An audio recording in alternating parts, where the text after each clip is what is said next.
అసలు రేకుల షెడ్లో జిప్సమ్ సీలింగ్ అనేది చేసుకోవచ్చా? ఇది చాలా మందికి ఉన్నటువంటి క్వశ్చన్ అండి. హలో గైస్, నేను మీ రాజు చింతం ఫ్రమ్ లోటస్ ఇంటీరియర్స్. ఈ సైట్ కూడా మనకి ఇన్స్టాగ్రామ్ ద్వారా వచ్చిందండి. ఈ సైట్ వచ్చేసి పెద్దపల్లి పక్కన ఉన్నటువంటి పేడపల్లి విలేజ్లో. అసలు ఈ సీలింగ్ అనేది చేసుకోవడానికి రీజన్స్ ఏంటి అంటే, సమ్మర్లో వచ్చేటువంటి హీట్ని తగ్గించుకోవడానికి, అదేవిధంగా చూడడానికి కూడా చాలా నీట్గా ఉండడానికి అని చెప్పేసి ఈ సీలింగ్స్ అనేటివి చేయించుకోవడం కూడా జరుగుతూ ఉంటుంది.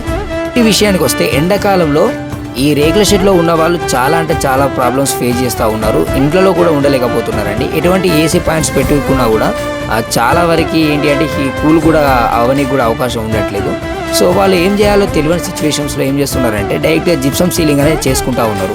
దీనికంటే ముందుగా థర్మోకోల్ సీలింగ్ కూడా ఉండే, కానీ ఏదంటే అది ఓల్డ్ వర్షన్ అయిపోయింది కాబట్టి అది ఈ మధ్యలో ఎవరు చేసుకుంటలేరండి.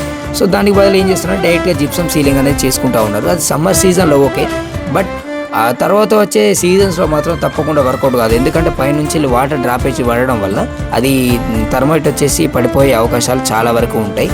ఇలాంటి రేకుల షీట్స్కి బెస్ట్ ఆప్షన్ ఏంటి అని అంటే పీవీసీ ప్యానల్స్తో పీవీసీ సీలింగ్ అండి. ఈ కంప్లీట్గా వాటర్ ప్రూఫ్తో వస్తాయి కాబట్టి ఎటువంటి డ్యామేజ్ అనేది ఏమీ జరగదు. అండ్ చూడనిగా చాలా ప్రీమియంగా అండ్ చూడడానికి స్లాబ్ లాగానే కనిపిస్తూ ఉంటుంది. అండ్ హీట్ కూడా చాలా వరకు తగ్గిపోతూ ఉంటుందండి. ఈ వీడియోలో మీరు ఇంకా అబ్జర్వ్ చేసినట్టయితే ఈ ఫ్రేమింగ్ పైన మనం థర్మోకోల్ ప్యానల్స్ అనేవి స్ప్రెడ్ చేయడం కూడా జరిగింది. దీనివల్ల ఏంటి అంటే ఇంకా చాలా వరకు మనకి హీట్ కూడా రిడక్షన్ అయిపోయి మనకు కూల్గా ఉండడానికి కూడా అవకాశం ఉంటుంది. సో ఇలాంటి మోర్ ఇన్ఫర్మేటివ్ వీడియోస్ కావాలి అనుకుంటే మన పేజ్ని ఫాలో చేయండి.